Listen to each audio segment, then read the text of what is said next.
Okay, family, Mali went on banter to banter with Barrick, and Barrick gave up on the way. Yes, I'm telling you. Mali said, hey, take me wherever you want to take me to. We are standing on our ground.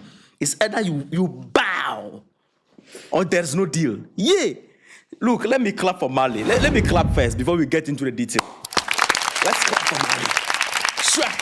Now, this is the main news. Mali's government has renewed the gold mining license of the Canadian company Barrick for 10 more years at the Loulo gold mine. This mine is one of the biggest gold mine in Mali. It's produced a whole lot of gold each year and hundreds of millions of dollars in revenue for Mali, for both Mali and Barrick together. There has been a long dispute, about 2 years between. These disputes has been between the government of Mali and Barrick Mining. These two have a lot of disagreement, and it has been banter from the beginning. Even some people from the Barrick were arrested, released. Some were arrested, released, their licenses. Look, a whole bam. The disagreement were over things like how much Mali should benefit from the gold. The amount Mali was benefiting from the gold under the previous government was completely colonially structured. So when the government took over, they say, yo, it's not going to happen. This time, we want a big share. We want more revenue from our gold because the gold is for us. Government has changed, and this is the new rule. You must agree to it. That is number one. How much we should earn need to be reviewed. And number two, the ownership and the control of rules. You must, and at first it was kind of looking like, the whole thing was like the mine belonged to Barrick. Although for Mali, but like Barrick owed the whole thing. Because of the agreement that they have signed with the former government, the mine practically belongs to them, and they control the rules of the mine. And Mali say, yo, it is not going to happen. The rules will be redesigned by us. The ownership is coming back to us. You will have permit to operate, but we own the mine and the rules. So some of the rules regarding the workers there, it's not favoring the workers. Some of the workers, Malians who are working with this company, they are not being treated fairly. So the Malian authority is restructuring the whole thing, complete different thing to them. That you have to agree to this. Number three, a new mining code or mining law has been passed in Mali. That even make the whole thing worse. Because the mining code or the mining law contradict everything that Barrick signed under the previous government, which give them higher revenue and then a little to the government. Little of that gold mine come to the coffers of the country. The country was practically making a drip from their own gold. So it got to a point, Mali even took the mine at the point during this fight between Barrick and Mali. Said they are not going to renew their permit, their license. I mean, they took the mine from them and then stopped them from operating in the country. So how was this disagreement get solved right now, which is the reason why their license have been extended or have been renewed for 10 more years?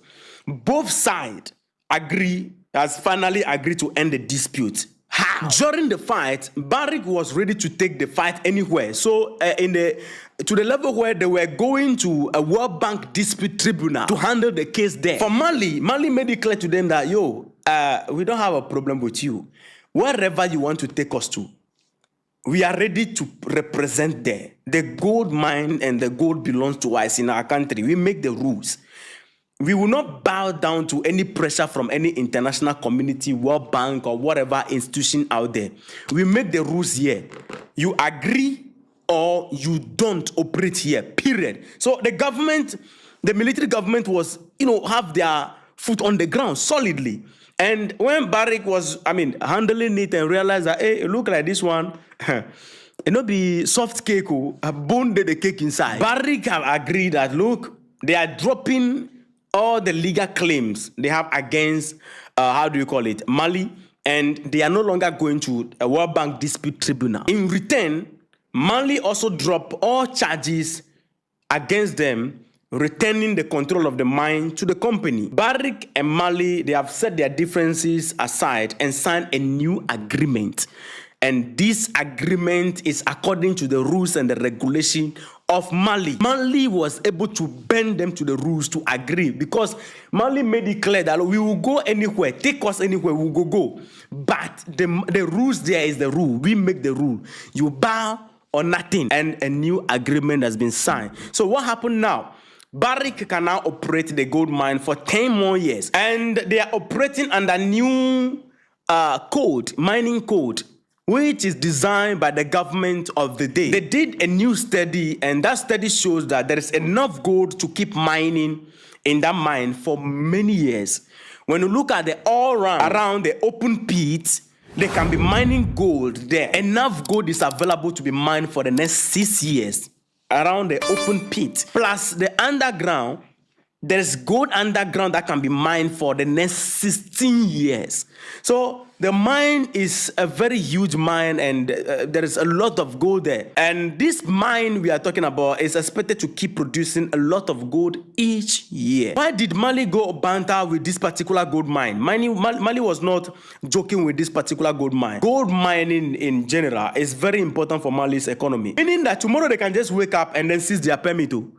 The license, they can wake up tomorrow and seize it. It is not like they give you can just misbehave. No. They are tracking them. Everything must go according to rule. Some of the mining companies, licenses were taken because they were not following rules. Mali is not joking with it, because there are other foreigners who are interested in investing in the gold industry of Mali. So if you want to misbehave, we kick you out, and others are coming, because it's become competitive. And long-term agreement like this invite or attract foreign investors. It creates jobs for the youth. It brings money into the government coffers. And for Barrick also, it secures one of its profitable gold operations for more years to come. So whichever way, 50-50, everybody they benefit. One of the things is that when he took over, he was so concerned about the mining. One of the things that brought them on board is because, as I said, the resources were not benefiting the people. Mali, when it comes to gold, Mali is leading. But guess what? When they are reading the chart, they are ranking the poor countries. Mali will be number 1, Niger will come. And Niger, when it comes to uranium, they are there. Burkina Faso, gold, they are, so you see that these people, they have resources, but because of some of the agreement, it has pushed them behind. And they will be doing it. The poorest country, Mali, Niger, Burkina Faso. The following year, maybe Burkina Faso will be leading, Niger will come, and then Mali will follow. The third year, maybe Niger will be leading, Mali will follow. Then they are racing to catch up with the how do I even say it? The poorest. They are supposed to be the richest. Like DRC like this. When you're talking about the poorest country right now, DRC will pop up. DRC is supposed to be the richest country in Africa, possibly in the world, looking at the kind of resources these people have. But look at it today. So the 3 Sahel nations, they are not joking with the resources, because for every country, the resources of the land are your lifeline. That is a fact. Without the resources, you are nothing. Some people just oil. Look at the Arab countries. Common oil has transformed the entire country. But here in Africa, some of the countries like Ghana, we have gold, we have oil, we have many resources, but look at us.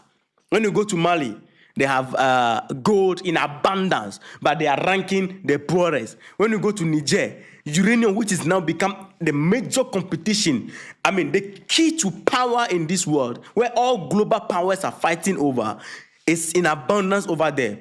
Niger is ranking the poorest. Burkina Faso have gold in abundance, resources in abundance. They are ranking the poorest until the military take over, and then they are lifting the face of the ranking. And I'm happy also that the Ghanaian government also is doing the same thing in a democratic way. And I'm happy about that, because you see, these are some of the things which was the reason why we were colonized, and after colonization, we are now under new colonization, and we are trying to break away from that also. So these are steps that we are calling all Africans to take. It's the time for us to also take responsibility to make sure that our resources benefit us more. Because our resources for many years, they have helped create wealth in other countries.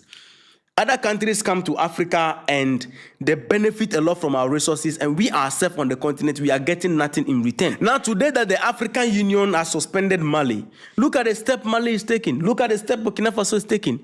You people who are suspending these people, some of you, your resources, you are not even having a kobo from it. It's not benefiting you. In the African Union, check all the leaders. Their resources are not benefiting the countries. The countries are behind. Their resources are building wealth elsewhere. They can't even reclaim it because of the democratic principles and whatever nonsense that happened to it. So Mali decided that, look, we are going to catch the bull by the horn.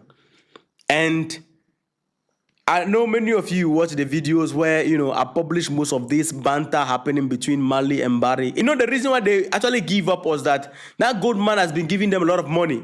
And losing that gold man would be a big deal. So they fought a lot for it, but it wasn't working. They have to bend to the rules. Anyway, opinions, they say, are different. Let me know your thought in the comment section. Respect.